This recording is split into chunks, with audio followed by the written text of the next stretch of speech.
আজকে আমার লাগি ভাত লইরাম তো গরু মাংস দিয়ে আলু দি যেদিন আমি রান্ধি আর কি শিরা দিয়া কারিটা দেখাই ফার্স্টে।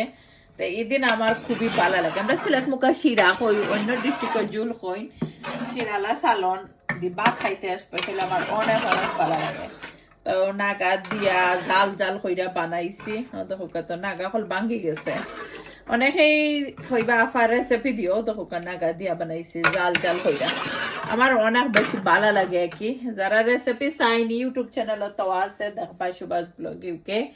আর এই তো বিসমিল্লাহ কইরা লো আরম্ভ করি লইমু। তো আমার লগে রামিসারও ইয়ে ট্রাই করে খাওয়াইতাম। রামিসার বাটটা অত বেশি পছন্দ নাই রামিসার। তো তবে তো মা আমি যেহেতু মার মনে বুঝে না, যত ফুরুতাইতে যাচ্ছে তা খাওয়া, তবে আমরা চাই বাচ্চাটা খাওয়া। আমরা বাঙালি মা হল নানি ওলা খানো। এনিওয়াইজ তা কারি লইরাম একটু দেখাইরাম। আর রামিসারে যেহেতু দিমু বাত ঠুল গুছ লইরাম বেশি, যাতে স্লাইমি ফিসলা গুছ এটা রামিসার বেশি পছন্দ নাই। আর এই তো জুল একটু লইলিরাম, দেখতেও ফররা বেশাইয়া, যেহেতু আমি খাইমো আমার মন পছন্দ কানি আজকে বানাইছি। আর আপনারা কার কার পছন্দর কারি অবশ্যই কমেন্ট করবা। লুক রিয়েলি রিয়েলি নাইস কিন্তু। থ্যাংক ইউ সবাই রে।